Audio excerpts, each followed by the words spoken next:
Use a single flashing approach for any STM32. Make bootloaders that work across all STM32 families. Learn multiple STM32 chips the easy way. Stop wasting time. You can learn all these chips in one go. I built this board to prove the concept. 6 different STM32 chips to test truly portable STM32 applications approach. And all these chips have different flash sizes, but you no longer need to handle addresses. The library manages everything for you. You know that flash starts at this address, but because each chip is a little bit different, we usually manually keep track of many addresses where the data should be placed. And the HexFlash library does this for you. It calculates where to put the bootloader, where to put the settings, and where to put the application code.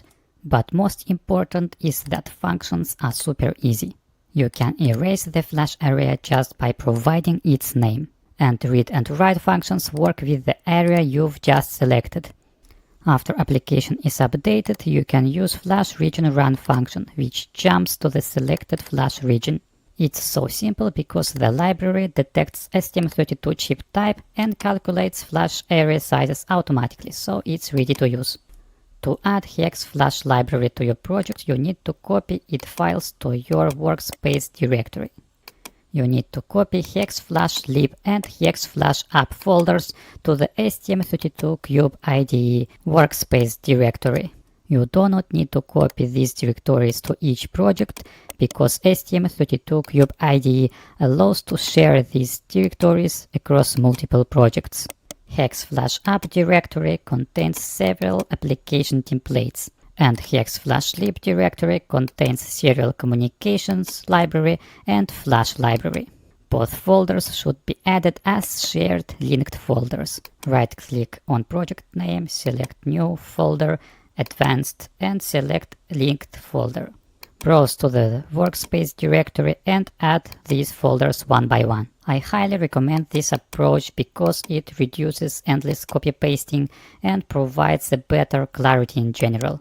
But you need to be careful and remember that any changes to files in shared folders will be applied to all projects at once. Just make sure to do frequent backups of all your project files. After shared folders are added, they can be seen in Project Explorer as if they were copied to the project directory. Shared folders menu also can be accessed from the File menu. Now you need to update project properties to include HexFlash library files into the project. You need to update two tabs, Source Location and Includes. In the Source Location tab, you need to add two shared folders, HexFlashLib and HexFlashApp. After shared folder locations are added to the source location, you can switch to the Includes tab and add relative paths to the HexFlashLib and HexFlashApp shared directories. We use this way to tell the compiler to use files from these two directories. If these two directories are not included into the project properties during the compilation, you will have several errors. After project properties are updated, you need to open main.c file to include HexFlash library into the project. You only need to include app.h. It's an application template header.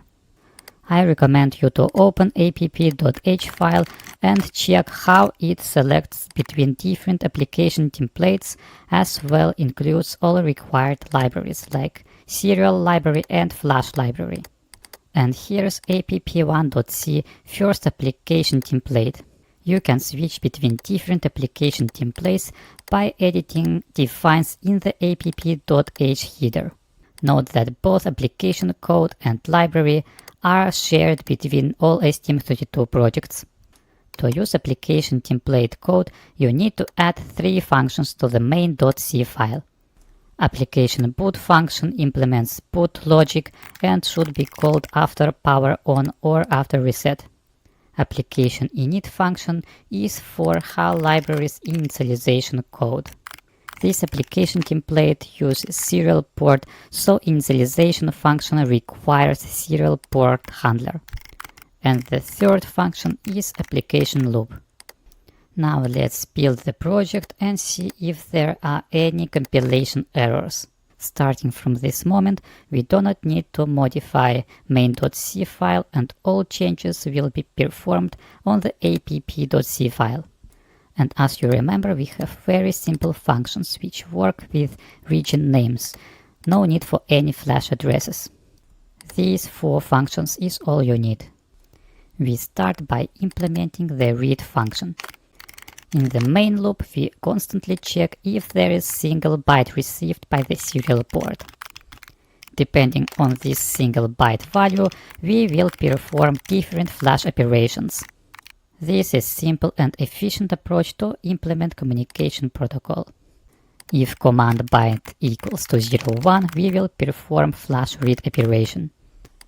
For case 01 read flash command, first we define 32-byte temporary array. Then we select current flash region. In this example, we will use region settings. And then we perform flash read to the temporary 32-byte array.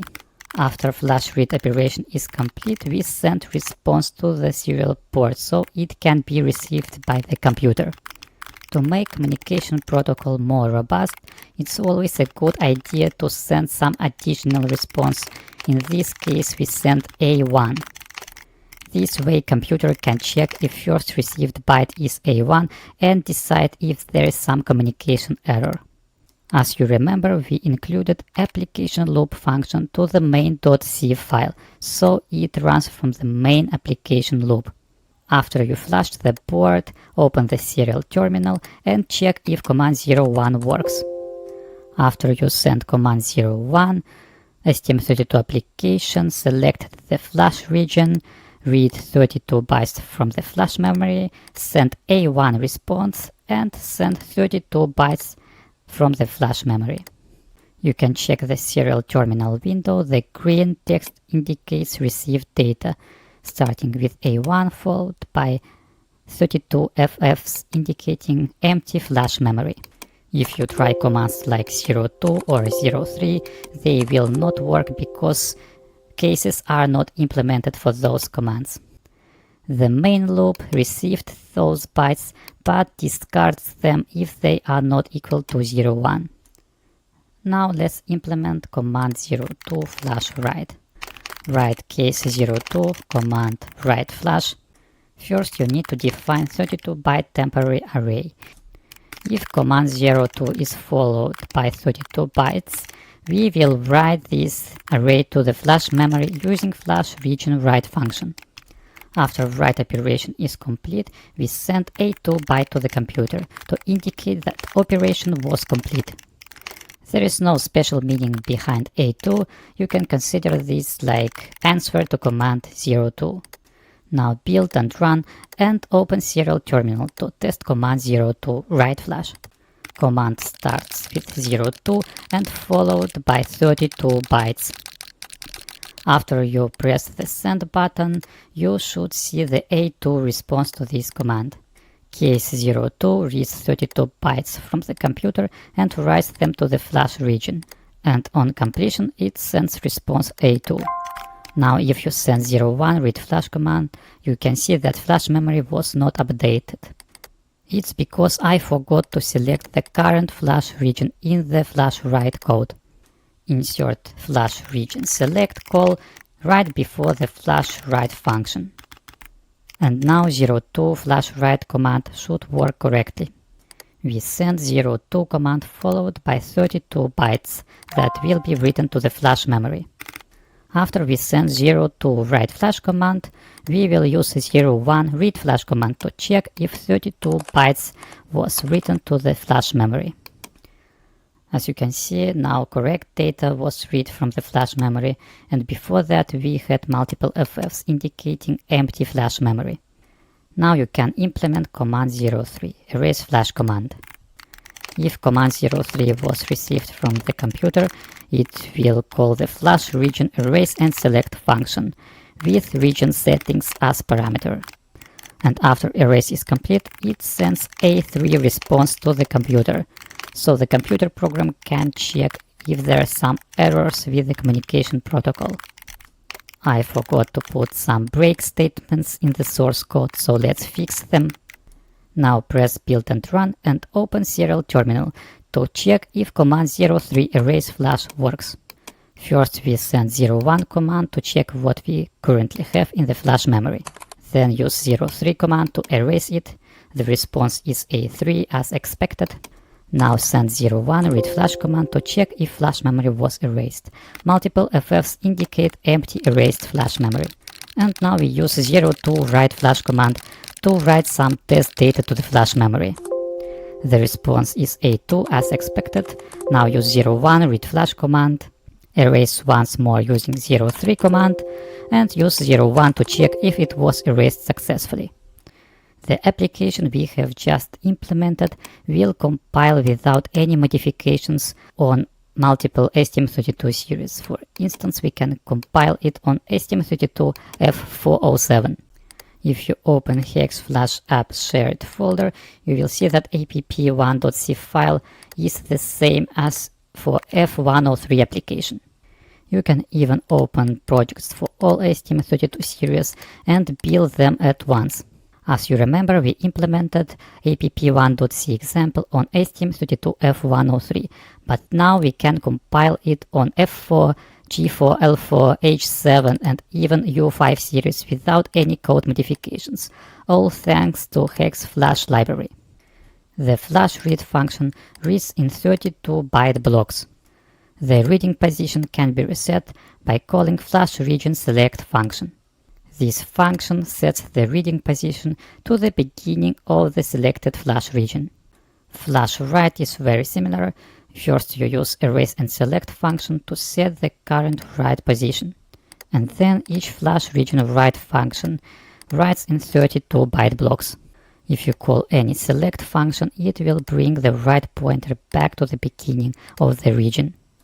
To erase a certain flash memory region, you just need to provide this region name.